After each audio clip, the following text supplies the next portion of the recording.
Hey everyone, this is Chris and Sandy Benton with the Chris and Sandy Show. Where we get up close and personal with some amazing guests throughout the entertainment industry. And today, like I say on every episode, we got a great one for you. Who do we have? We have JJ French with us today. He is founder, guitarist, and manager of the iconic rock band Twisted Sister.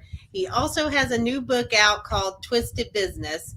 We're going to talk about all that and a lot more. And we're excited to have you on the show. So welcome to the show. Welcome.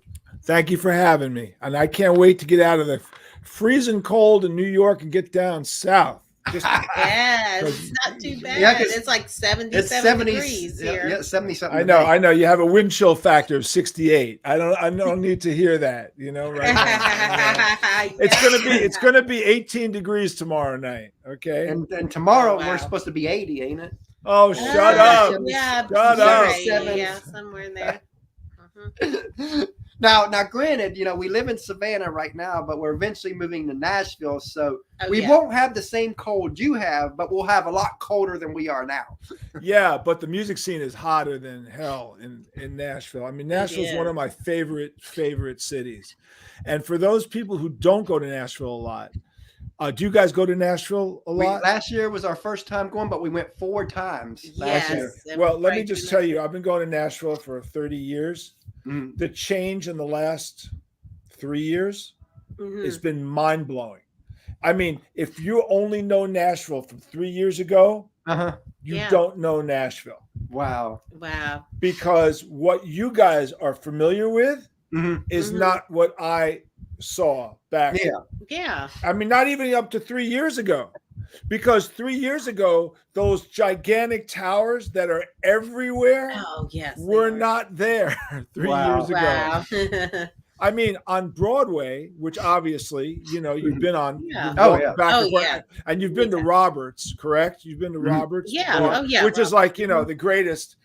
My favorite thing is to go to Roberts and have a bologna sandwich. I mean, that's really, that's my favorite thing is to go to Roberts. So, imagine you're in Roberts 4 years ago. You look up the street and you see the mall and the towers. That wasn't there 3 years ago. Oh, wow. That was just a bunch of little buildings. Everywhere. There was just a bunch of little buildings. I mean, my guitar player lives in Nashville, Eddie Ojeda. He moved down there because the music scene is so crazy. It is. The other thing about Nashville is I write songs with a songwriter down there, and I swear I'm writing a song called "You're Not Allowed to Suck in Nashville," because every musician is like Brad Paisley. They are. Every musician is Tug McGraw. I mean, excuse me, is like Faith Hill, and Tim McGraw. Every musician is great. You're not allowed to suck. If you suck in Nashville, they take you out back and shoot you. I think, I have a theory about that. I just think that maybe church learning to play demands a certain level of expertise. I mean, so if you suck in church and you can't pray your way out of it, you're gone. You know what I mean? It's like, you're gone. So all these singers that come out of church, or these musicians that come out of church, and how many of them? There's millions of them. And they come out. I mean, this could be a gross generalization, but there's got to be a reason why. There has to be a reason. And I'm going to give all the props to Nashville. You walk into a club in New York City on any given night, take away COVID. Just take away COVID as an issue. Just on any given night, you go to a bar in New York and you see a live band. There's a good chance that band sucks. and there's a good chance that the club is full because that band's got a bunch of drinking buddies that come down and get drunk with them while they sing their terrible songs. You know what I mean? And there's a good chance you walk into a bar in LA and the band's going to suck. But it'll be crowded because there's nothing else to do.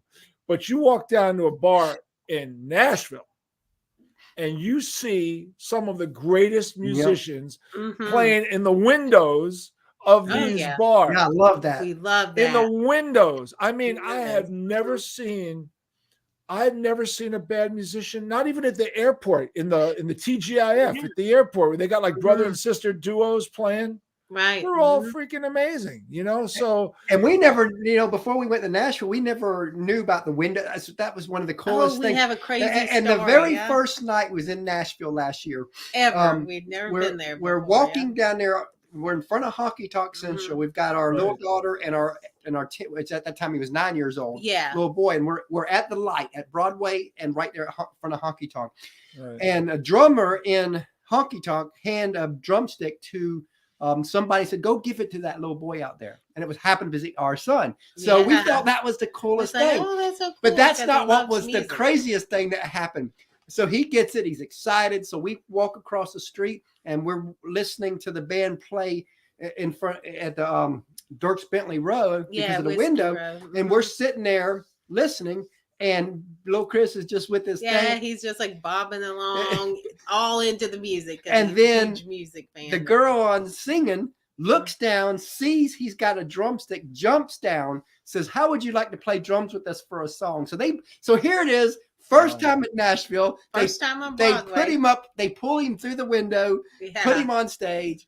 He gets to just hit the drums with It was them a packed house. for Summer yeah. of '69 song. Yeah, he played the whole song with them, just beating on the drum there. How old you say? How old? He was nine. 9 then. He's 10 now. Yeah, You know, that kind of experience leads directly to heroin use. So I'd be very careful. If I were you. And That's he's how like, they- I want that's how to be they- a drummer now. That's how they suck them in. You know what I mean? That's how they suck you in. No, you know what? That is such a cool story because he'll never forget it, and it'll be like Right. if he becomes a musician, he'll tell that story for the rest of his life. You know, We Yeah. tell and you that tell. story Well, yeah, for well, he'll him. be We sick already of tell he'll it. be He'll sick be of you sick. telling it after a while. So Yeah. whether he tells it down the road, we will, because that's again, you know, we already were Yeah, planning on that eventually was moving amazing. to Nashville anyway. But that's our Nashville story because we're like, you know, and he was already We're sold like, on where else Nashville, does that happen at? but Yeah, he was really sold on Mhm. Nashville after that.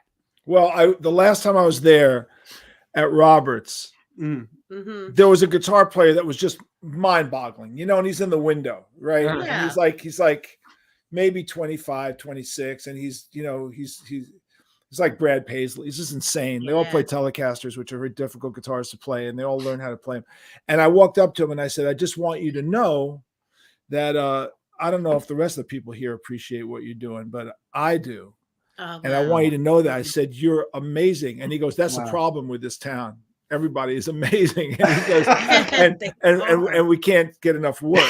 You know what I mean? Because they're Mhm. amazing. So yeah, it's a great, I love that town. I just love it. But it If has you're really- insecure as a musician, Nashville's not your home. Don't Oh go no, there. man. Yeah. No. Like, the word alternative, I don't like alternative bands because I always think the word alternative means alternative to practicing. You know what I mean? Like, Yeah. you can't sing, you can't write, you can't play. Let's be an alternative band because you can suck that way and get away with it. You can't do that in Nashville. You actually have to play. Yeah. You got to play be a well. player, and country Mhm. music is not my forte and not my specialty, but I appreciate the techniques of the players. Absolutely. They're And made- Nashville's becoming more of of overall music place well, now, not just problem country. the problem with contemporary country, if to be my cynical New York view of it, it's all it is Def Leppard with a cowboy hat at this point. Yeah. That's really what it's like to me. You know what I mean? It's like 80s. It's like 80s metal Yeah. with a twang, with a twang. You know, With a twang. Yeah. that's really what it is. I mean, and there's nothing to say that there's wrong with that. Yeah. Yeah. But We is love that- it. But it is not traditional country. It's not George Jones. Do you know what I mean? It's not George Yeah. Jones, and it's not Charlie Pride, and it's not Johnny Cash. It is a contemporary rock sound. Mhm. A very contemporary rock sound, played with a cowboy hat, so that's just that's the trick. Look, every genre has a certain sound to it and a shtick and a period piece. Right now, that's Yeah. what's going on. That's what's going on in Nashville. But they got great players down there and Yeah, great yeah, they and, do. and they got great people. And what I love Oh, about it is that the scene, the live scene is so vibrant and so supportive That's what I love about it. You don't really see that anywhere else. Yep. You know, that's like when we first was launching this show. I've got a lot of friends from Nashville connected on Facebook, and we're in Savannah. So I was like, you know, I asked if anybody had a podcast mic that they laying around or whatever. Yeah, and you thought somebody. And I thought somebody in Savannah would say, "I've got one. Come get it." And this guy, one of my friends from Nashville, private messaged me, says, "What's your address? I've got one. I'll send it to you." Oh. I mean, that was, again, some people might think that's small. To me, that showed me what Nashville is all about. And then when the tornadoes come, that really showed me what what Nashville's heart is. There seems to be a brotherhood down there, which is nice. Yeah. You know, seems to be. I mean, growing up in New York City was a different. Oh, well, I don't know. I mean, the 60s were definitely different from everything else. You know, definitely being raised here in the 60s. Having the luxury that I had to see the artists that I saw growing up on a weekly basis is something that most people, when they hear it, they hate me because I shouldn't be able to say that on this weekend I'm seeing Jimi Hendrix, next weekend I'm seeing Led Zeppelin, the weekend after that I'm seeing the Grateful Dead, the weekend after that I'm seeing the Allman Brothers, the weekend after that I'm seeing Canned Heat, then the Stones are coming around, then I'm seeing Jeff Beck will be back with Rod Stewart next week, Santana's playing next week, Mountain, Leslie West is playing next week, and that's all it was every day. Yeah. In New York back from 1967 to 72, that's what it was like. And all those shows, you never paid more than $3 to see any of them. Wow. You know, so the Rolling Stones were $6. Other than that, everything was $3. And if you couldn't afford the $3, it was $1 because you saw the same groups in Central Park during the summer play the Schaefer Festival for $1. Oh, wow. The tickets were $1 for the bleachers and $1.50 on the floor. So you could see the Beach Boys, Ike and Tina Turner, the band, you know, Jimi Hendrix, Led Zeppelin for $1. That's just how it was. Nobody thought about it in any particularly special way. That's just the way it was, you know. In '69, when Zeppelin came, I saw them in January of '69, May of '69, July of '69. I saw them in twice at the Fillmore. I saw them opening up for Iron Butterfly in the Fillmore. I saw the Woody Herman Orchestra opening up for Led Zeppelin. Oh, the Woody Herman Orchestra. I have a poster of Woody Herman and his clarinet under Led Zeppelin. Oh, wow. Think about how crazy that is. That is. Right? I mean, think about it. The New York Times reviewed that concert. And the whole concert review was Woody Herman Jazz Orchestra. And the last sentence was closing the show was a British quartet called Led Zeppelin. That was the review. Oh, that's crazy. Wow. Right? That's crazy. Okay. But, you know, Jimi Hendrix, you know, he played at the Fillmore. Jimi Hendrix played the Cafe Wha, which is where he was discovered in his band Jimmy James and the Blue Flames. We had restaurants. They had these little restaurants in New York, Ungano's on 70th Street and the Scene on 50th Street and 8th Avenue. And these two tiny clubs, right? These two tiny clubs during the middle of the week, in between the weekend shows, all these artists would come to those clubs and just jam. Wow. So you walk in the club, there's Muddy Waters. I walked in once, Muddy Waters was playing. There were no seats, so the owner of the club said, go sit on his amplifier. So I went on stage and sat on Muddy's amp. All right. Or the MC5 was playing, or Free. I saw Free play in 1969. There was no stage. They played on the floor. You walked, you got right like 1 foot away from Paul Kossoff. Okay? or Blind Faith, or Eric Clapton and Delaney and Bonnie and Dr. John. And it was every night in all these rooms that just played all the time. It was that's amazing. That's how I became inspired to do what I did, because I had to at my access point. Oh, wow. My heroes. So how did Twisted Sister get started? I mean, what started that? Well, the in my book, Twisted Business, right? I talk about entrepreneurial. Yeah. The reason you're an entrepreneur, and rock bands are the epitome of the entrepreneur business, right? Yep. It's a self-starting business, right? So you have to believe in yourself. And, you have to and I always say in entrepreneurship, there's two reasons why you become an entrepreneur.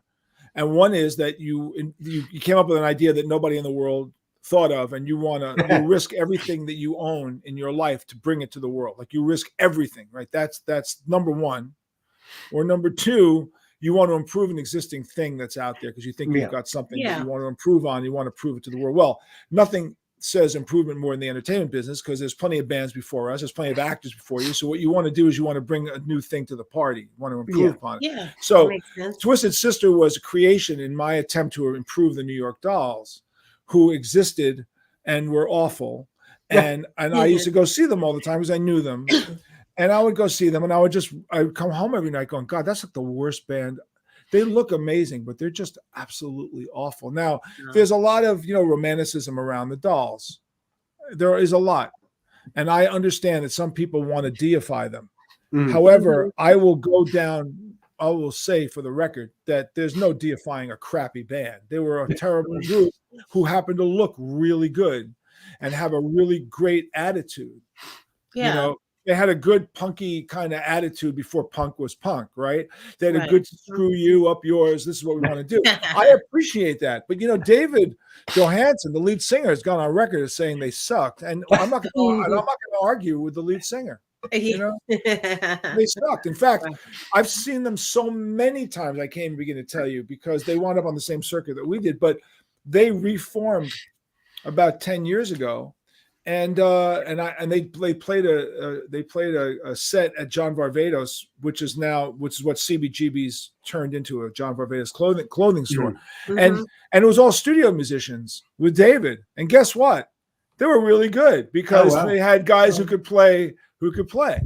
Then, if you saw the TV show that Mick Jagger produced with Martin Scorsese about the glitter scene down in the Village back in the day. I forgot the name of the show, but anyway, there's a recreation of the Mercer Arts Center where the Dolls were playing, and there's a recreation of a band called the Dolls, and they're playing. And I'm watching this TV show, and I'm thinking, God, they never sounded so good. They sound really good. Like that can't be them. And it turns out, of course, all the guitar playing was done by a studio musician that I knew of. So that only proves my point, that they were horrible. Anyway, to get back to this point was that I saw the Dolls and went, there's a niche of a band that looks like that, but that can play.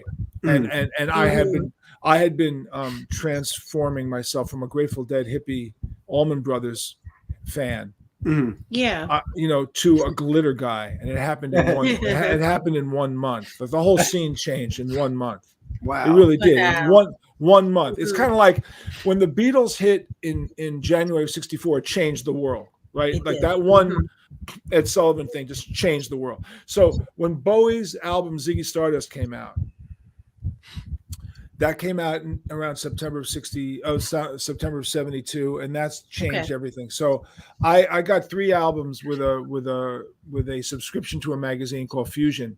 I got Ziggy Stardust, Transformer by Lou Reed, and All the Young Dudes by Martha Hoople. And I just looked at the album covers and went, oh my God, oh my God, oh my God, oh my God, oh my God. Like this was the change of my life. So I went from Beatles, Stones, Who, Zepp, Floyd, Allman Brothers, Grateful Dead, hippie to glam guy, like in 1 month. Coinciding with that, I was a drug dealer and a drug addict for 5 years. I was a New York street hustler, for lack of a better way to put it. And I was a drug dealer, and I smuggled drugs and did drugs in Europe. And I lived a really crazy, hippie, super hippie, crazy life. Plus, I was involved in anti-war demonstrations, and I got thrown out of high school for taking positions that were pro civil rights, and so I got thrown out. I sued the Board of Education. So you can imagine all this is going on in my life. I'm a hippie, drug dealing, super hippie, high school revolutionary drug addict. I was multitasking, in other words, and I was ODing on drugs and dealing drugs and almost murdered. It's all in the book. I lived a crazy life. I think I told you when I started that my girlfriend at the time was the great granddaughter of Robert E. Lee. It's from Atlanta, Georgia. So, that's, you don't expect that from a Jewish kid in New York City, But my contention is that she dated me because she wanted to piss her mother off. And what could piss her mother off more than dating a Jewish drug dealing hippie drug addict from New York City if you're from Atlanta, Georgia? That pretty much ticks all the boxes, doesn't it? I want my mom to hate, hey, Mom, guess what? He's a hippie, he's a drug dealer, he's Jewish, whatever. Well, we got to hate that guy, right? So anyway, I fulfilled all of her dreams. And unfortunately, as I outline in the book, or I should say for the good thing, is the drug scene fell apart, and luckily it did, and I had to make a choice. Yeah, I've been sober 14 years myself. Okay, well, I've been straight for 50 years now. Wow. Oh, So I stopped in 1972. Well, I was born in 71, so right. Yeah, well, you're just a younger punk. That's really so what happened? Easter Sunday, 1972, was my last day. So that's 50. That's 50 years ago. So it's so long ago that I can talk about it in a third person way, because that person is just not me. However, this is the irony of it. Most people get into rock and roll to party. Mm-hmm. I mean, to play rock and roll, but they do it so they can also be part of the rock and roll lifestyle. Mm-hmm. I was completely over that by the time I was 20. Wow. So what I said to my mother was, I said, here's the good news, Mom. Good news is I'm not doing drugs anymore. I'm not dealing anymore. I'm going to get away from the whole scene. Yeah. But I'm going to look like a transvestite. And it was like, I think her reaction was, can we go back to the drug dealer part? Maybe that's like, I understand that. I don't understand this, So I joined a glitter band because that was what was going on. David Bowie changed everything, Right. I explained to people, the Beatles were my Saturn rocket that lifted me off, and then Bowie was my retro rocket that boosted me, once the main rocket falls off, takes you to the next level. And it was like Bowie, wow, like blew my mind. Like I saw Mick Ronson, his guitar player, he looked like a god. Like that's what I wanted to be. So that was the catalyst of creation of Twisted Sister. So I heard about a band. They auditioned me in December 72, and they were called Silver Star. And they played all the songs that, like Bowie and Lou Reed and Mott the Hoople, all those songs that I had been learning now because I changed my life over so quickly. And they hired me. And I said to them, the name sucks. The name Silver Star is like the worst name in the world, like two Quaaludes. No one's going to remember the name of the band. Yeah. So everyone but the guy who thought of the name agreed. He was annoyed. But the singer, the original singer, Dee is the fourth singer. Again, I go into it in the book. Oh, wow. Dee comes down way later. Mm-hmm. That singer came up with the name of the band. Wow. Twisted Sister, which was the perfect name. Yeah, very memorable. So memorable. It's. I have to sue people all the time for using it. I mean, it's like it is. It's a great trademark. Mm-hmm. And I was reading something where you said that you're the master of reinvention. You should, even back then. I mean, you kept reinventing, and now. You're an author, you're a motivational speaker, you're a columnist as a writer. I mean, you have really reinvented yourself through the years. Tell us how that process. How about I lived the fact to raise a daughter? Oh boy, talk about reinvention. Talk about a reason to go back to drug use. I always say the drug use is not the problem of the kids; it's the parents who have to take it to get over that crap. So I have a 28-year-old daughter and with 2 grandkids now. Yeah, so there's a whole new generation of crazy coming. So Twisted. So yes, I didn't realize I was reinventing myself. It's a good point that you made. That came as I was looking back on the book and looking back on the process of my evolution and the band's success. It had to do with constantly reinventing. And in the entertainment world, you reinvent yourself all the time. I mean, you're only as good as your last hit. That's always been the case in the entertainment world. In fact, you can't even appreciate your success because invariably, if you have a hit record, the first question someone says is, "So what's next?" It's like, dude, can I just enjoy this for like 5 freaking minutes? I mean, I have a hit record. Can I just like spend a week enjoying it before I got to worry about the next step? Yeah. So you always reinvent. So I didn't understand the reinvention aspect of Twisted Sister until I started getting into the fact that the band members were a bunch of drug addict alcoholics, and I had to keep firing them because they weren't professional. Mm-hmm. So I didn't start off by saying JJ French doesn't do drugs. JJ French doesn't drink. JJ French is like a Jehovah's Witness-y kind of guy, so he plays metal. No, I didn't. I'm not religious, by the way, I'm not religious. So this is not that. I just got bored and sick and tired of relying on people who were getting high Yeah. to be consistently professional. I'm sorry. Isn't that the biggest problem that companies have? It's drug and alcohol abuse. Yeah. Right. And what does drug and alcohol abuse does? It creates inconsistency. And so you can't depend on your fellow partner. Right. So the first 5 years of our marriage, she went through a lot of hectic because of my addictions. Yeah. Okay. So you understand. Okay. Mm-hmm. Whether it's a family, whether it's a business, the stuff destroys you.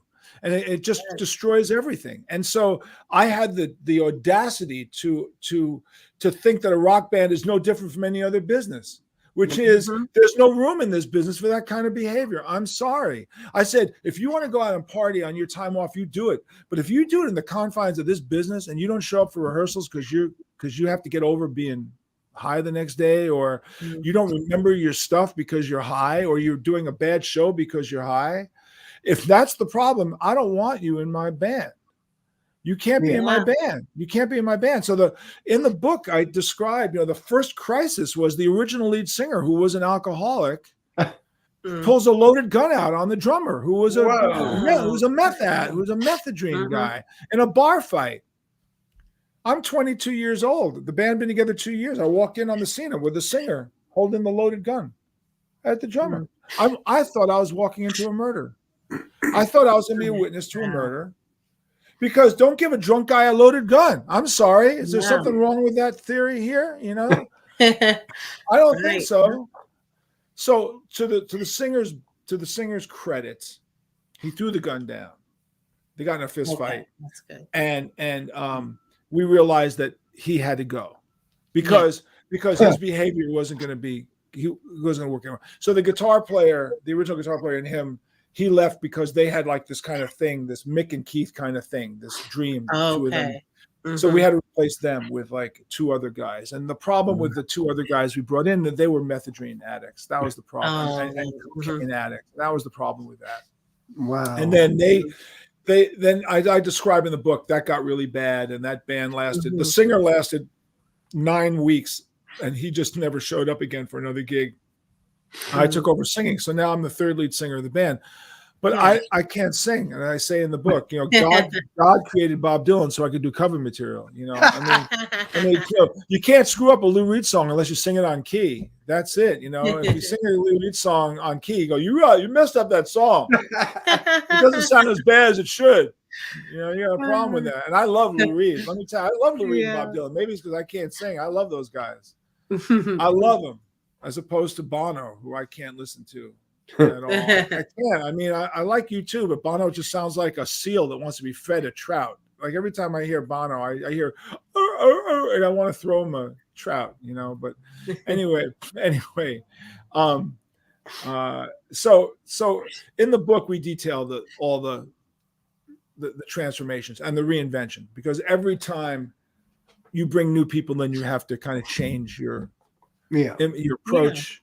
And then the originals come in, and as we describe the march to the record deal, we were turned down more times than a bed sheet in a whorehouse, and we've come back more times than Freddy Krueger. And that's a byproduct of trying and failing and trying and failing and trying and failing and coming back and trying and failing and trying. Yeah.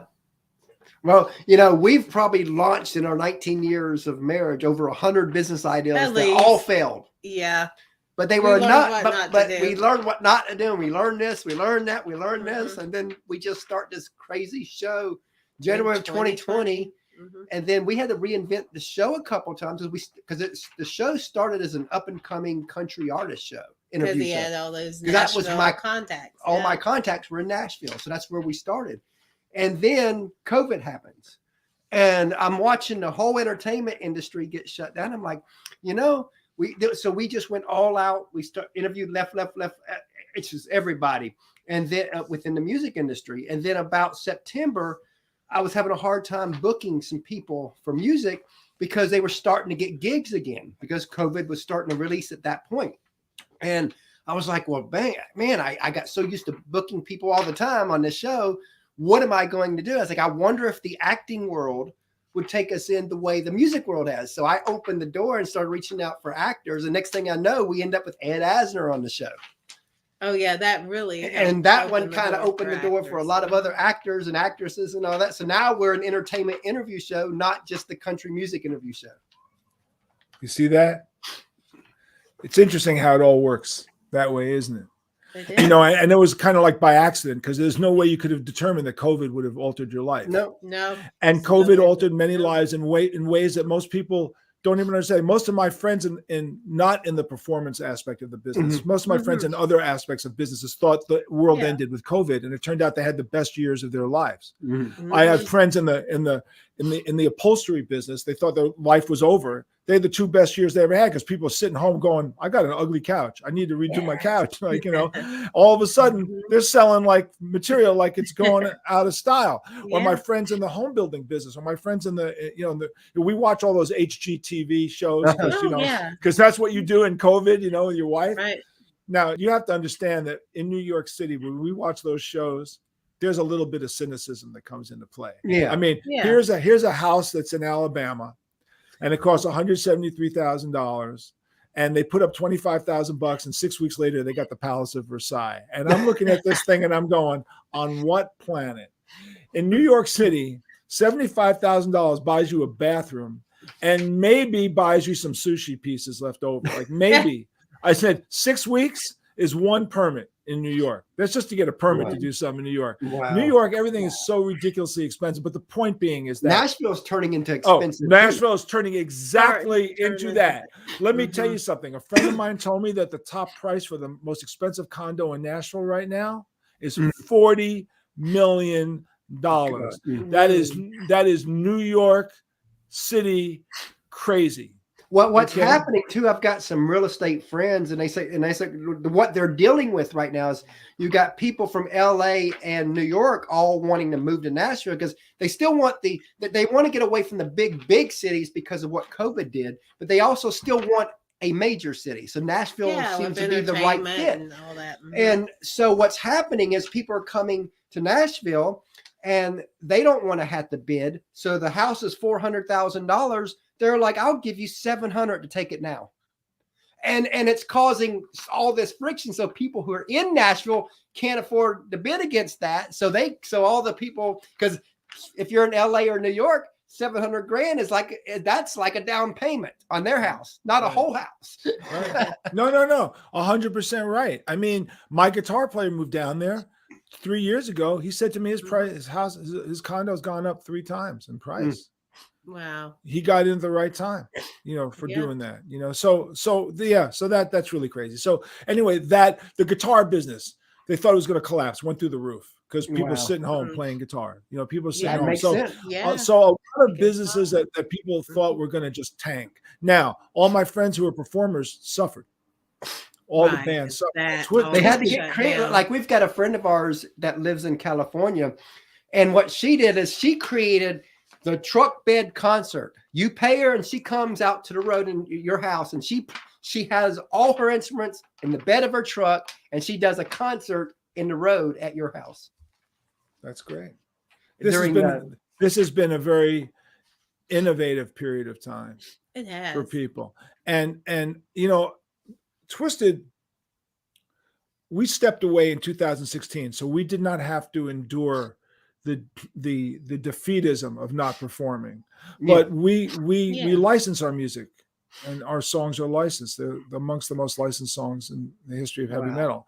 And we did that years ago. We made that transition years ago. So in a way, we protected ourselves with that transition. We really protect ourselves. And that was because of and I go into detail in the book about a conversation I had with a judge, which is important. So going back to 1989, when Twisted ended, after its first big breakup, I had to file for bankruptcy to protect myself with a lawsuit that involved $1 million lawsuit, because Twisted was given the first $1 million advance in the history of merchandising business. Us, Bruce Springsteen, and Madonna, and we broke up, so they came after us for our money. And so Dee and I both filed for bankruptcy. And I remember before I went to bankruptcy court, I was in England watching television at my soon-to-be second wife's in-laws' house, and I was watching some commercial on TV in which they used the song "Stand By Me" as the bed of the commercial, like underneath the song, and it was like Tide detergent or something. There was a sexy British young guy, and he takes his t-shirt off in a laundromat and throws it in, and some hot girls seeing it, and they're playing "Stand By Me." It's okay, that's cool. But England being England, the song became popular again and went to number one. This is like 30 years after the song was number one. Only in England can you do something that quirky. Like all of a sudden the song becomes so hot that like 12-year-old kids want to go out and buy a song that was released in 1961. Like only in England. So I remember thinking, wow, music and commercials, man, that's like what a great concept. So 6 months later, I was in bankruptcy court, and I remember the judge looked at me and he said, so one of the only assets you own is the name Twisted Sister, so why shouldn't I take that name from you and give it to your creditors? And I said, you could, but it's worthless today. And he said, what do you mean it's worthless? I said, it's worthless. I said, nobody cares about Twisted Sister. I said we're yesterday's news. I said in pop culture, once you're yesterday's news, you're yesterday's news. I said, nobody cares about Twisted Sister today. I said, however, in 10 years, maybe Tide detergent will want to use one of our songs in the commercial. And maybe if they do, I'll put the band back together. And maybe if I do, I'll remarry. And maybe if I remarry, I'll have a kid. And maybe I'll want a college fund for my kid. And maybe that money I may make on that commercial will fund a college fund. And the judge looked at me and he went, wow, okay, you can keep the name. 10 years to the month of that statement. 10 years to the month, Comtrex nasal spray license we're not going to take for $100,000. That was the first time ever. And then when the band reformed, we re-recorded our song, so we had the rights to the masters, and we licensed our own masters. So we became very well aware. So the song has been used. I have a log of all of them. Yeah, Taylor Swift kind of woke a lot of artists up about that. Yeah, and the thing with Taylor, you already knew it. I already knew it. And besides which, Taylor made it sound like she was being discriminated against, when the truth of the matter is that we all are in the same situation. It's like, Taylor, don't boo-hoo me. I said the Beatles are in the same situation. The Rolling Stones are in the same situation. Pink Floyd is in the same situation. The Grateful Dead are in the same situation. We're all in the same situation because we all licensed our music and gave it to a corporation because that's what you had to do. I said, yes, we can all claim it's criminality, it's thievery. We can all do that. But, no one forced you to do it. They basically said, this is the way the rules are. If you want to play by these rules, this is what you got to do. And then that's it. So the only thing that the record labels did not do, and I always wondered why, because they screwed the artist every way they could possibly screw the artist. Like you figure, boy, they came up with ways, just unique ways to screw us all out of our money. But they left one clause untouched. And I think they did it out of their own unmitigated arrogance. Back when these laws were written in the 30s and the 40s, back in those days, no artist like Bing Crosby and Hoagie Carmichael, we're talking like back in the 30s and 40s, if you had a hit record or a hit song, you lasted 5 years and then you were done. I mean, most you had 5 years. So they had a clause in the contract. So after 5 years, you can re-record your songs. Like somebody will care. Like their attitude is no one's going to care. Give them that bone because you know what? It ain't going to matter. Let them just do what they want to do, I mean, they screw you in every other way possible, which I can't. But if we had a show just on how they contractually screw you, it would just take too long. But let me also say that it's the same. We're all in the same playing field. What do I talk about in my book? I talk about observing your playing field. If you got to take a look at the way the rules are at the time you are playing the game. What game?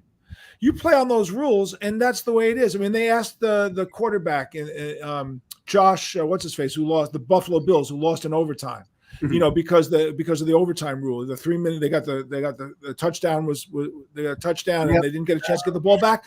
And he goes, "Okay, the overtime rule sucks, but guess what? That's the rule right now. Let's change the rule for next year, but I'm not going to get freaked out about it because." That's the rule. And I have to tell you philosophically, you have to play in the ballpark that you're in, so the record business has its problems 100%. And some people win really big. Taylor Swift is one of them. Extremely talented, and she became bigger. She became a big name in the industry and was able to change things. Yeah. But the Beatles couldn't sue their way out of their record deal. I mean, this is the Beatles. They didn't sue their way out of the record deal. Zeppelin didn't sue their way out of their record deal. Now, Taylor Swift re-recorded her songs, which is her right to do. By the way, the noise you hear, welcome to New York City. Welcome to New York. Funny, at first I thought it was our little 3-year-old crying, but it was the siren. Yeah. That's without that I don't sleep at night. I need police sirens and stuff. Anyway, so when people talk about this, they say, "Are you bitter? Are you bitter? Are you this?" That? I go, "Not really." I'm one of the few artists that knew exactly how bad the record deals were. Most artists don't really read the record deals or really understand how you got screwed. They'll just kind of generally go, "I got screwed, man. Like I got ripped off by this, that, the other thing." Well, yeah, you did. But if you actually read the contract, you'd understand what rights you gave away. And at the time, you had a choice: negotiate those rights out or play the game. And if you last long enough in this business, you play the game. So here we are 50 years later after the band reformed, and you're talking to me because I have a book, and you're talking to me because I got a couple of songs that the whole world knows, which is "I Want to Rock" and we're not going to take it. The whole world knows those songs. And I mean, the world knows those songs. Those songs are used around the world. They are. I mean, in Ecuador 2 months ago, the guy running for president of Ecuador, we're not going to take it. In Spain, the president of Spain was using it recently when they sang, "We're not going to Brexit" on the steps of English Parliament. The truckers in Canada are using it for the truckers thing. I mean, it goes so far beyond. That's why I'm on your show. Because if the name Twisted Sister didn't matter, I wouldn't be writing a book and you wouldn't be having me. So now let's look at the bands that came out in 1973, the big bands. Yeah. Judas Priest, AC/DC, Aerosmith, Twisted Sister. Pretty big, right? Pretty amazing. Yes, 5 of those bands, 50 years ago. You think any one of us would have told you 50 years ago we were going to be here 50 years later? You think any of us even thought that was a possibility? Probably not. Not a chance. What we would have said if you would have seen the 20-year-old JJ, you would have said, "How long is your band going to last?" I go, "Man, 5 years." That was the going thing. Yeah. That was the going thing. 5 years, maybe 10, maybe because the Beatles lasted 10, but maybe 5. Maybe I would have said 5 to 10 years because I would have been smart.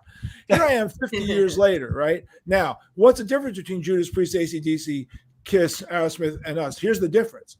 Those bands are without a doubt bigger record sellers than us. I will not deny it. Okay? Will not deny it. But you ask a 10-year-old kid on the street to sing an Aerosmith song, he ain't going to know it.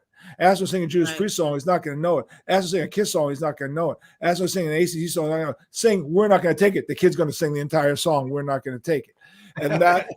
And you go, "I want to rock," the kid will sing "I want to rock," because we have made it our life journey to make sure those songs are out there.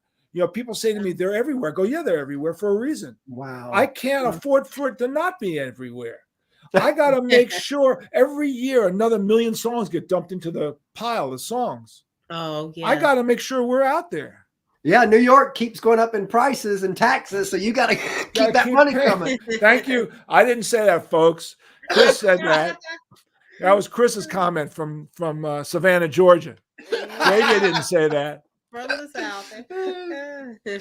But yeah, that's very true. I mean, I was asked recently, "Well, you license it. You make very reasonable deals for licensing." I said, "We make reasonable deals depending on who wants to use it. If an independent company comes around, an independent film company, they can't afford much, I'll say, yeah, I want it in that movie.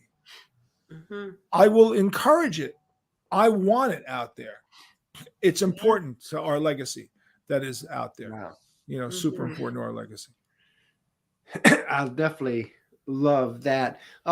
Now, through these years, as you know, a lot of people, they see the glory in what you do, but they don't see the grind that it takes to get to the top. And I always like to talk about that a little bit because, as you know, a lot of people think if you got the talent, you can make it, but we both know that's just not true. If you don't have the work ethic, you can forget it. Those doors will not open. So tell us a little bit about that side of it. Well, in the book, I use the twisted method of reinvention. And it's TWISTED, tenacity, wisdom, inspiration, stability, trust, excellence, and discipline. These are the rules by which the band made it. What you're talking about is tenacity right there. And you're talking about excellence and discipline right there. So let me talk about that. In the book, I've always said I have played over 9,000 shows of Twisted Sister, about 9,200 shows. Wow, I list them in the book. I list them in the book. So you can go back of the book. We've done over 500 interviews in 2 years. I'm sorry? We've done over 500 interviews in 2 years. Well, that's my point. Okay. So let's discuss this. A musician comes to me now. He says, JJ, come see my band. I go, how long you been together? They go, 2 years. I go, how many shows you done? 50. I go, okay, 50 shows, like 50, 45-minute shows. Yeah, I said, okay. Wow. When you get to 500, call me and I'll come down and see your band. 500? That'll never happen. I said, well, there's a good chance I ain't going to come and see your band. Because the truth is you're going to suck till you hit about 500, and I don't have time to watch you suck. I said, but but once you hit about 500, you're going to be pretty good. And they'll go, well, how many shows you do? Well, here's the deal, folks. So take out your little notepad and take a note what I'm about to tell you. In the first 30 months of this band's career, we played 3,520 shows. Wow. Oh, in the first 2 years, I played 3,520 shows. 3,520 45-minute shows, because we were doing 5 shows a night, 6 nights a week. Then that's before D joined. Wow. Okay. When D joined 76, we did another, before the record deal, another 4,500 shows. So we had done 7,500 shows before we even had a record deal. So when people say, well, how come you guys are so good live? I say, well, if you still suck after 7,500 shows, maybe you shouldn't be in this business. That's true. I mean, you know, you do this a couple hundred times, a couple thousand times, and people go, hey, Chris Sandy, you suck. You go, well, maybe we're not right for this business. You know, we've done it 2,000 times. Yeah. So I don't. So the whole point is, I talk about this thing. I call it the boredom of excellence, and this is what I mean by that. You interview a gold medal skier, and they'll tell you the reason why I won the gold medal is because from the age of 10, I was on the slopes 6 days a week, 4 o'clock in the morning, 8 hours a day, for 20 years. That's how I got my golden medal. You talk to a first chair violinist at the Philharmonic, and you go, how'd you get there?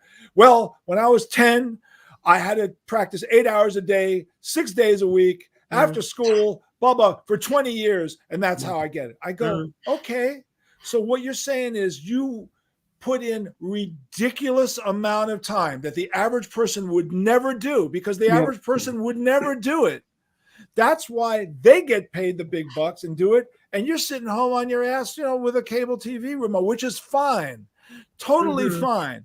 But if you're not willing, as you put in, Chris and Sandy, to put that work in, you don't get it out.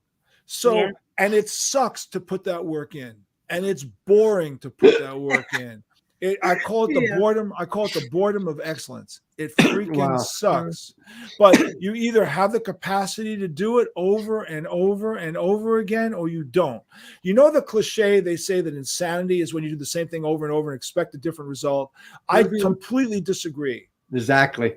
Completely. You do the same thing over and over again, and guess what? You get better, even if you don't realize you're getting better, because the process of doing it subliminally improves you. I'll bet you guys will do a show and you go, wow, that question wasn't a good one. Maybe next time we shouldn't ask that question, or that person doesn't react well, and you won't do it again. But you needed to. There are some questions that we ask almost every show, but then I know where this person may stand. I will avoid that question. That's the point. We want to keep, the goal is to keep the show on the story. Yeah, but maybe you had to have a rough interview to learn that. Yeah, do you know what I mean? You know, it's funny you say that, because we had an interview. It was back when COVID first started, and nobody really knew what was going on. And I remember we had this guy come on the show. Now we were audio only at that time, so I was able to clip it, so it's not a big deal. But video's a little different.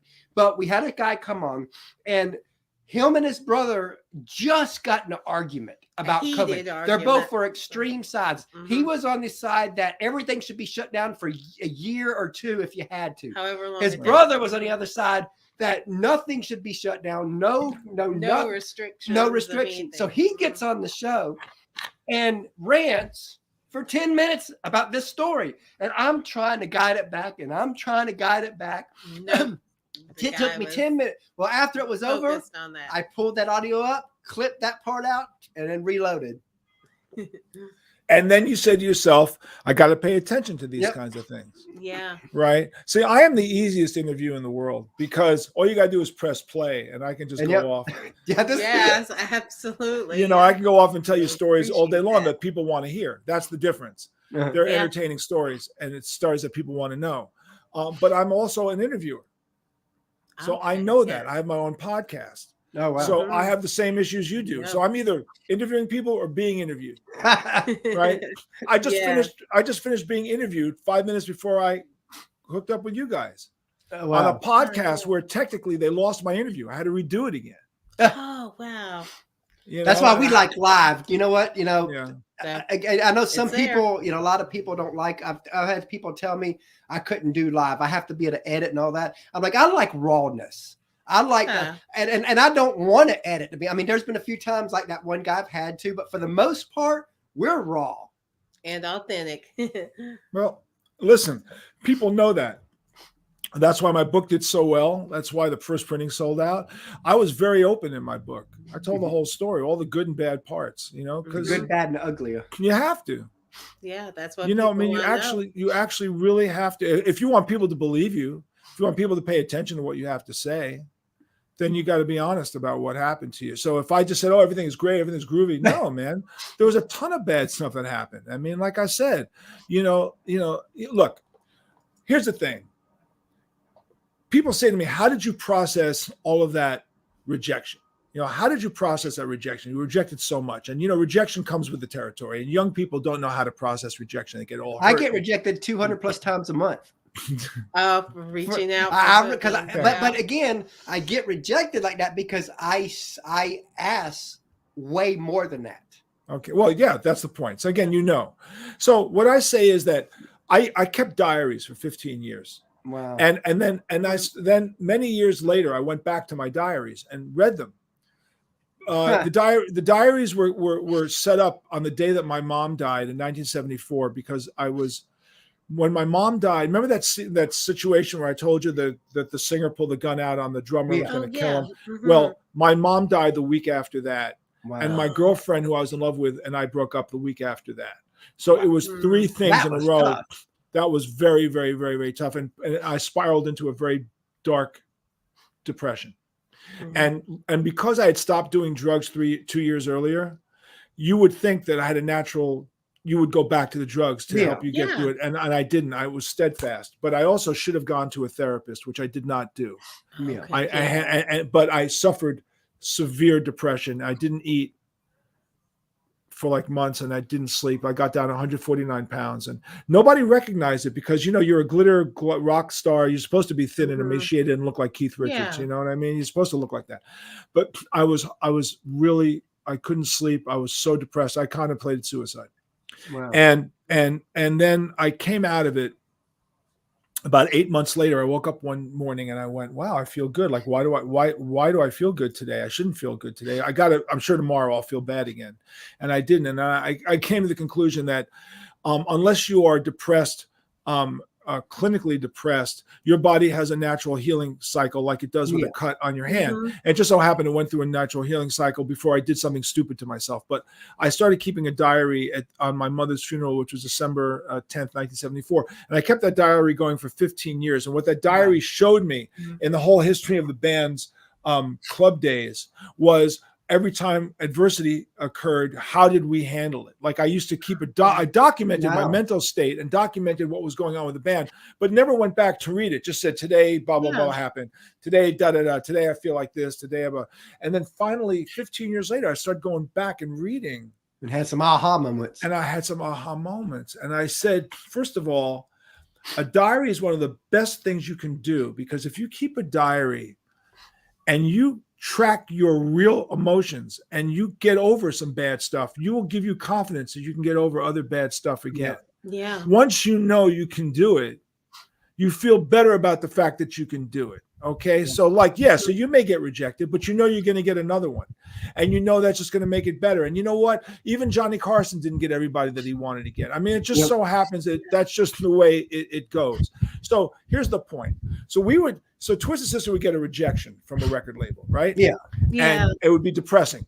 You get the letter, the note, whatever. And back in those days, whatever they did, they called you, they told you whatever, or they never called you back. It's the other thing, right? Yeah. The passive aggressiveness, you never get, okay, right, you're done. So because the band was so popular on a local level, we were able to play in front of thousands of people every night. That helps get over a depression. Okay. So in other words, you get turned down, but you go to a club and it's sold out that night, 1,500 people. And you go, well, we can't suck that bad. There's 1,500 people out here. We got to be good. But what we noticed was we went through this cycle that happened over and over again where we mourned the rejection. Then we reflected on the rejection. Then we retooled if we thought part of the rejection had some merit, and you have to be very honest with yourself. And then we reapplied the new technique, and we would go at it again. Yeah, and then it would fall apart again, and we would mourn the rejection, and then we reflect on the rejection. I tell people just because someone says you suck, rinse and repeat. Yeah, wash, rinse, repeat. And just because someone tells you suck doesn't mean you don't suck. You could really suck. But most people don't want to admit that they suck, or it could suck. Maybe the song sucked. Maybe the reason why the songs were turned down was they sucked. Okay, all right. So we followed this pattern of reflecting, retooling, reapplying. And I said to myself, man, this is business principles. These are basic business survival techniques. This has nothing to do with rock and roll. It is rock and roll, but not just rock and roll. It's not just the entertainment business. It's a business, which is why I became a successful motivational speaker. Because what I speak to are tenacity, wisdom, inspiration. Inspiration. Without inspiration, you got nothing. Without inspiration, you got, so inspiration is the fuel that feeds you when you got no money. All you got's inspiration. Now eventually, if you don't turn inspiration into money, you're in some deep trouble. Okay, because it's got to turn into money at some point, right? Yeah. But inspiration is so important. Wisdom is so important. Being able to discern what's real and what isn't. That's wisdom too. I mean, and these are. So I put in tenacity, wisdom, inspiration, stability, creating a stable business environment so your company can survive. That became an important part of keeping the band together, making sure everybody could get a salary, so we didn't have to have separate jobs. We could rely on the band. And then excellence and discipline. I cannot underline how important the E and the D for excellence and discipline are. We achieved excellence because. We achieved excellence because we had the discipline to achieve excellence. Right. All of these lessons have nothing to do with rock and roll and everything to do with rock and roll. Exactly. And applied to life lessons, marriage lessons, business lessons. That's why the book did so well. That's why my message resonates with people, because it's a commonality we all understand. Except that no one thinks that rock bands live this way. They think it's sex, rock, parties. They think it's sex, drugs, rock and roll, and fairy dust. That's what they think. What I'm telling you is there was none of that with our band. Our band was straight. We just worked our ass off to become successful. You talking about depression. I remember we were 3 months in, and this was probably kind of the game changer of the show that kind of took us to another level. But I remember I was frustrated. Although we were where we were, I still wanted to grow in the type of guests we were getting, and I was frustrated because it was just nothing was happening. We're still a new show, and I remember. I'm really questioning if I'm even supposed to do this. I'm like, right. Is it even worth it? And you're putting your heart in this, you're putting everything in this, you get no money in return, nothing. It's just and we're all in, all that. So I'm questioning everything. And I'll never forget the day that two things happened. One is I got an email from someone who I really thought I would be in a book, because I kind of was friends with her parents. But I learned really quick, once you're signed to a label, they control everything, of course, as you know. So I got turned down there. So I'm like, okay, I'm questioning everything. And then probably an hour or two later, I get this email. And this PR company who we're close friends with now said, I've got 6 people I'd like to get on your show. So I'm looking through the list and I seen Anna Christina Cash. And I'm like, I was like, I wonder if she's part of the Cash family. So I look her up, come to find out she's married to John Carter Cash, of course, the son of Johnny Cash and June. And I'm like, yeah, we'll take them all 6. And here's where I was smart, though. I was like, you know what? What if they don't like the way I interview? So I was like, you know what? Can we do Anna first, and then we'll do the others? We'll book them all, but we'll do Anna first. And they agreed. So we got Anna on. But because we got Anna on, that then brought Carlene Carter, brought Jenny Gill. It brought Georgette Jones, Taylor Lynn. So all of a sudden, our show became this show to where it solidified that we have all these legends families coming on the show. And it kind of solidified, okay, we're a real show. And that's what you need. And that, my friend, is the tipping point. And every career has a tipping point. Every career has a changeable moment that alters the trajectory of where you're going. Mm-hmm. And I call those moments lily pads, because we all struggle in a pond, and we're just trying to get to the next lily pad. We want that, we need to get there. And like, who is that lily pad today? What is that validation I'm getting today? Where's that signal from God, or whatever you want to call it? Like, however you want to call it. What is that message, that signal that's telling you that you're on that pathway and you're on that right pathway? And everybody needs that. And those kinds of days are tipping point days. I mean, if I think about the 10 years that Twisted Sister went after a record deal, there were like 5 moments of all those thousands of days. 5 moments that made the difference between living and dying. Wow. Like, you know what I mean? Like 5 moments that if it had gone the other way. Let me tell you something.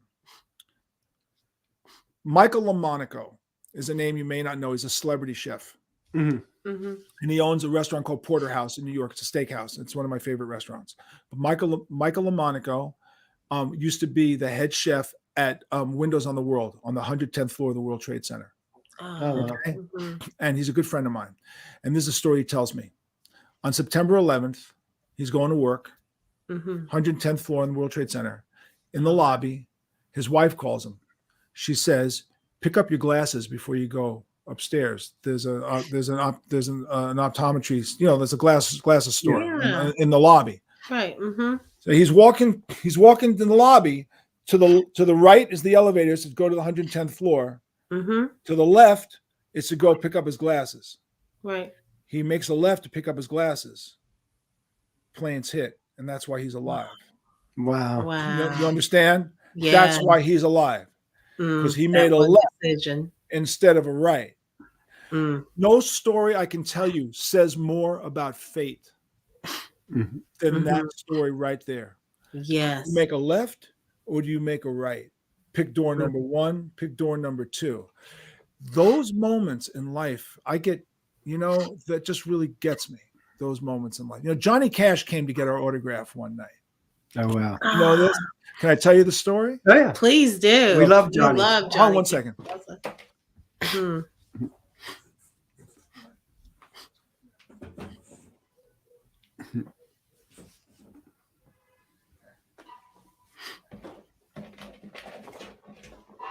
So 1984 comes, and we're not going to take it everywhere. Videos are everywhere. Superstar shit, right? Yeah. We're playing in Toronto, Maple Leaf Gardens, with Iron Maiden. Backstage, what do? You're hanging out. I'm sitting on a Zamboni machine because it's a hockey rink, right? Oh, yeah. So I'm just sitting on the Zamboni machine, minding my own business, and I hear someone go, "Y'all know Rockefeller and Twisted Sister?" I went, "Oh, wow." Sounds like Johnny Cash. I look up, it's Johnny freaking Cash. I go, "That's me. He goes, "I came to get your autograph." Oh, wow. What? Oh my gosh. He says, "Yeah, my son John Jr. loves your band." And Wow. I promised him I'd get you. So I said, "What do you mean?" He goes, "So I flew up here with a photographer to prove to him that I met you guys." I'm like, I said, stop right there. I just really stopped right there. You're Johnny Cash. You flew up here just to meet us, and you brought a photographer to prove to your son that you met us. That's what you're telling me. He goes, "Yeah." I go in the dressing room. I said, "Guys, I want to bring somebody in." Who? Johnny Cash. Get out of here. I went $1,000, dude, $1,000 right now. So my bass player goes, well, I know you, JJ, you wouldn't put up $1,000 if he wasn't there, you know? So Johnny walks in. It's like, oh my God, it's Johnny Cash. So like, I got a great photo of us with Johnny, you know, we're taking the photos and all this together. And I'm embarrassed. And I just don't even know what to say. I'm just like, I'm looking at him, and he's, you know, counting around and just being fun, regular guy. And he says to me, "You all gonna be playing Nashville?" I said, "Yeah, probably next January, February." He looks at me, goes, "JJ, you call me when you're down." I went, wow. What's your number? He goes, "Just call the House of Cash." So 2 months later, we're in Nashville. And I get the phone number for House of Cash, and I'm thinking I think it's a bank, it's a loan company or something, you know, House of Cash. I call up, and the woman answers. She goes, "House of Cash," and I go, "Is this House of Cash as in Johnny Cash, or is in like a bank?" She goes, "Johnny Cash," and I go, "Is he there?" And she goes, "He don't live here, darling. It's a museum." I went, "Oh, it was his mother." By the way, it was his mom. His mother. Wow. So I went, well, listen, if he comes by, you tell him JJ French, Twisted Sister's here, and I'm at the Hilton, and we're playing tomorrow night at the Civic Center or whatever. Okay. So I hang up the phone. And the phone rings 8 o'clock the next morning, and I'm thinking it's my wife, you know? So I was like, pick up the phone, "Hi, what's up?" I'm here. "Hi, JJ, it's Johnny Cash." I almost fall off the bed. Like, you know, that voice is like, that voice cuts through digital everything. It was like, "Oh, JJ, this is Johnny Cash." I'm like, "Johnny, what's up?" He goes, "Can you put me and Waylon on the guest list tonight?" And I went, "Whoa." Oh, Waylon. And I went, "Excuse me." I said, "You want me to put you and Waylon?" I said, "Just out of curiosity, don't you just show up and the hat? I mean, I'll put your name out there, but I mean, it's like, how does Johnny Cash and Waylon Jennings go to a place in Nashville and not have anybody?" So they come down. The whole Carter family comes down. Wow. And they're on the jet road taking photos. And June Carter says, "We're inviting you over to the house for dinner tomorrow or lunch tomorrow." And I said, "We can't. We're playing in Alabama or something." And they go, "Well, you all have to come back." "Okay, we will." So that was mind blowing. And then a couple of months later, Johnny Cash was on the Today Show, and Brian Gumbel was interviewing him. And he said, "Johnny, do you listen to any contemporary music?" And he goes, "Yeah, I like the Rolling Stones and Twisted Sister." Whoa. Now, I've never met John Jr. I'd love to get a hold of John Jr. If you could, after the show, let me know how to get a hold of him. I'd love to get a hold of him. I'd love to have him on my show and tell him that story. What a really cool story. Yeah, and I got the photo of us hanging in the dressing room with Johnny. In fact, I believe it may be in the book, the photos. And you know, speaking of kids and son, we always let our 10-year-old come on and ask a few questions. So Sandy's going to go get him real quick. Yep, I'll get him. Because we are a family affair show. Yep. More than happy. And when Caitlin gets older, because she's almost 3 now, we'll be plugging her into the show too. Because, you know, again, if you can't do it with the family, why do it? By the way, notice I put my book up there because I want to make sure people see. That's the book, Twisted Business. Exactly. Amazon, get a copy. Order yours today on Amazon.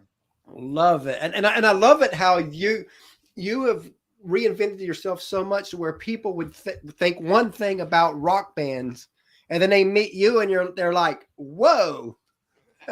Well, yeah, I like doing that. Freaks me out. Hey, how you doing?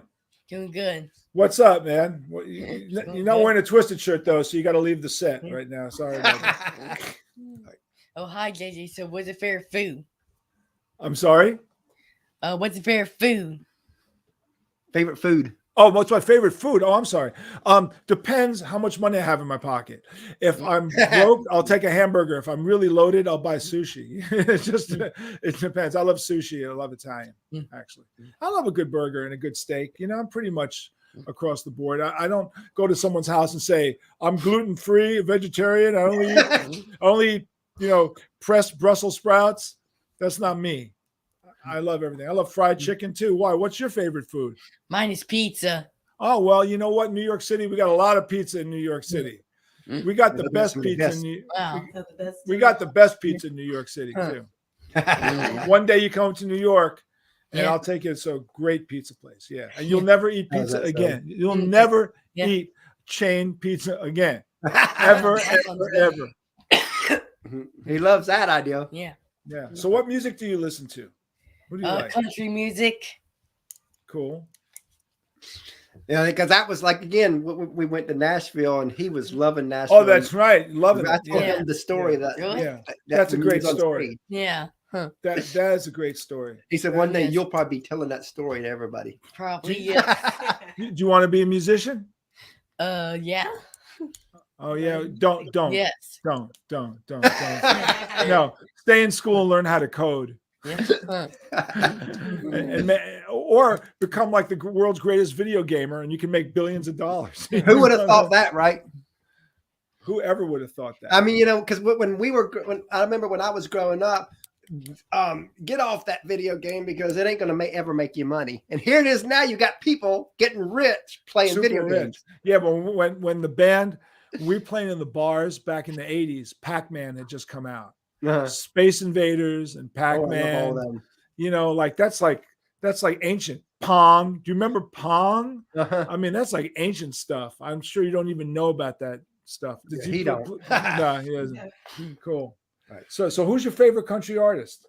What's my favorite country artist? Who's your favorite? Your favorite?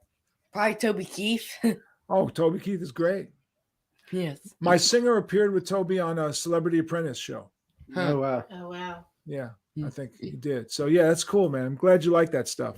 Yeah. Go to a lot of shows if they inspire you. It's Yeah. important. Yeah, exactly. But do yourself a favor. Wear earplugs. Yeah, 'cause you don't want to Yeah, have yeah. bad hearing. Yeah. No, do that, man. You don't want ringing in your ears because that's what we all suffer. We all suffer from tinnitus. Yeah, I was one of them crazy people when I was 18 that had the 412s in the bed of my truck. Yeah, my friend used to sell the loudest car stereo systems in the world. Wow. And this was his motto. If your car ain't shaking, you've been taken. That was his motto.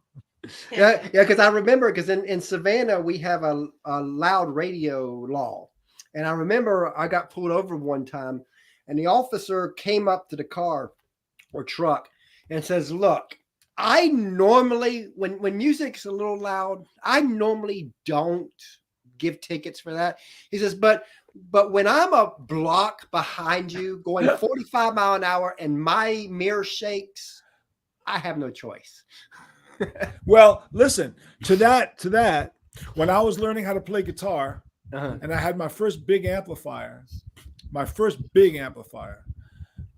live in Manhattan in an apartment building, and my mother was out, and I opened up the windows in my bedroom, and I pulled out my guitar, and I'm doing like Pete Townsend windmilling, and it was a 6 foot tall amplifier, and I'm like having the best time. We're just like windmilling, and like just like going, man, this is it. I was 17 years old. This is like the best. This is the best. My mother wasn't home, and I hear the door banging, and I said, oh my God, it's got to be the police. I got to be the police. So I go to the door, I open the door, and it's a woman standing there. And I don't recognize her. I live in a big apartment building, I don't recognize her, but she was young, like 21, 22. And she's screaming, "You son of a bitch, you have any idea how loud your guitar is? Unbelievable. As I'm writing my PhD thesis, I can't concentrate." And I said, "What apartment do you live in?" She goes, "What apartment? I live on 87th and Columbus Avenue." That was 4 blocks away. Wow. And I said, "You heard my amp 4 blocks away?" She goes, "Yeah." I said, "That was the best thing I ever bought in my life."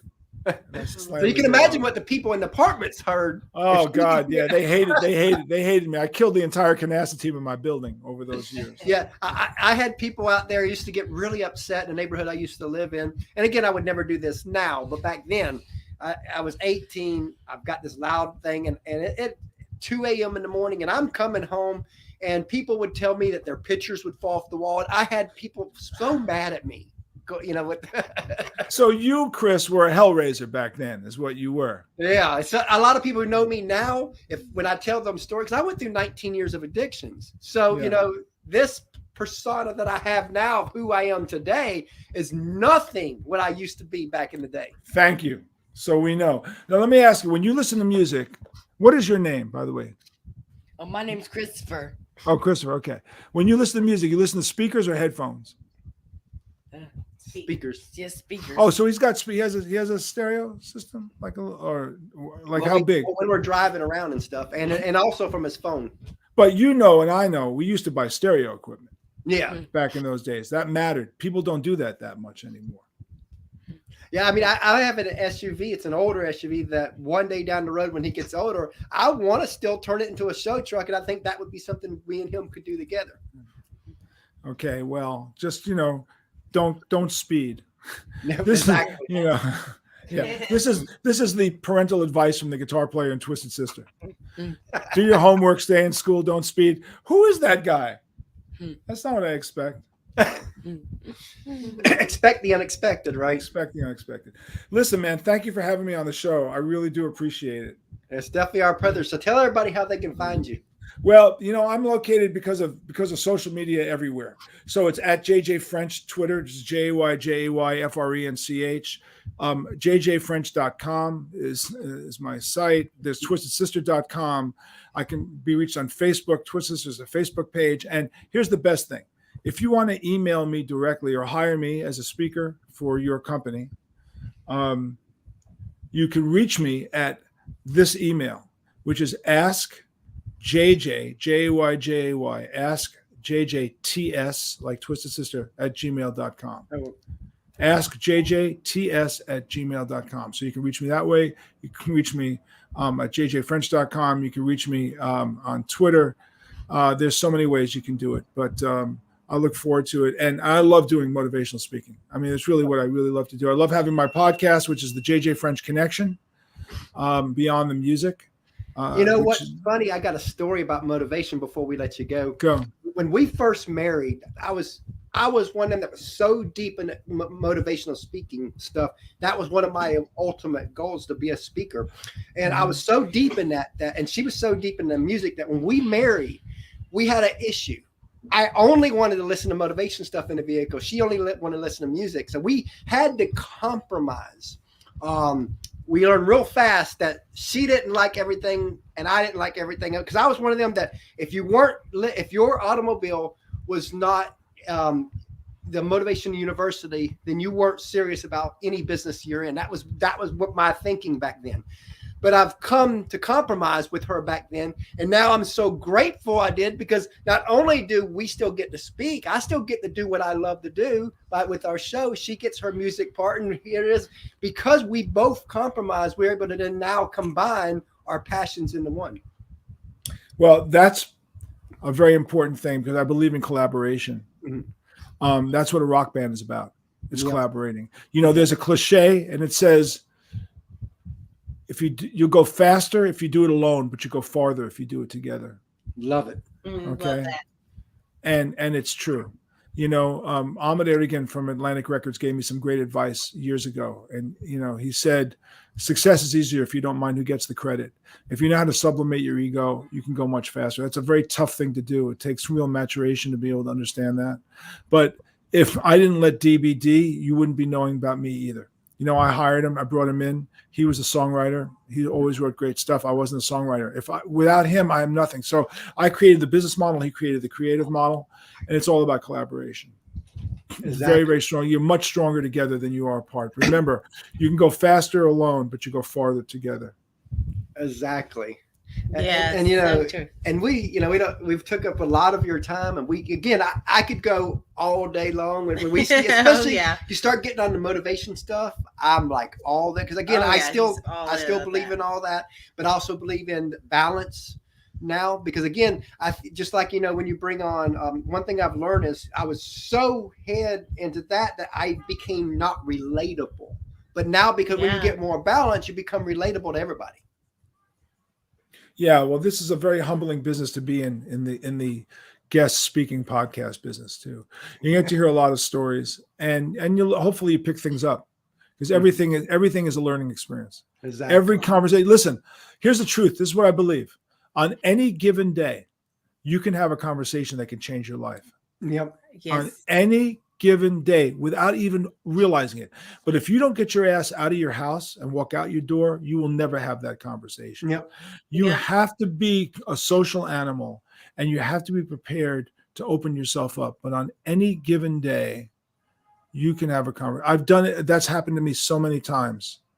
I can't tell you. And how's this? Tell you the stories where because I talk through the years that we've been flown to we have no money now, and we get flown to Texas to spend 4 days with a friend of mine who wanted us to possibly take over his business and stuff. And the timing wasn't right because our family's over here and all that. So I said no. But again, so many times we've been on infomercials before down in Florida. Oh yeah. But again, it's because I talk. Yeah. It's just crazy if like they say, if you don't ask, the answer is always no. No. And just think about this for coincidence.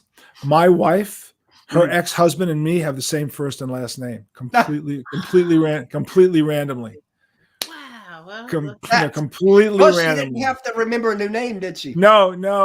She could have Made it Alzheimer's, easy. and she's been married to the same guy for all these years. But yeah, same first and last name. Yeah, my real name, which is not JJ French. Well, actually, it's John French now, but my real name is John Siegel, and her first husband's name is John Siegel. How's that one? That's like Woody Allen on LSD, mescaline. That's when you know it's fate, right? Yeah, that's when you kind of know it. Yeah. Well, you know, they say everything happens for a reason, and everything does happen for a reason. The only question you have to ask yourself is the reason preordained or not? Because everything does. There's a reason for everything. I mean, everything that does happen happens for a reason. I'm a believer when people say to me, do you believe in fate? I say I believe in preparation and opportunity. Exactly. If you're prepared at the time that the opportunity arises, you're going to be in a better chance. Better be over prepared with no opportunity than under prepared with that. 100%.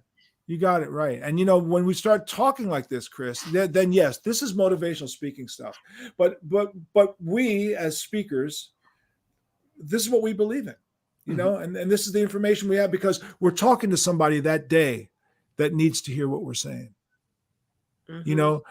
We're maybe we're thinking, oh man, this is just another speaking gig, but you're actually talking to someone who that day, that conversation can change their life. Yeah. And you have to take that seriously. You really do. Anyway, guys, thank you so much. It's been a pleasure having you on. This is one of our best interviews ever. And we look forward to having you back down the road. Yes. Thank you. Well, hopefully it'll be before our 60th reunion because I'll be way too old at that point. Most definitely. Take care, guys. Absolutely. Thanks All so right, much. have a great day. Bye-bye.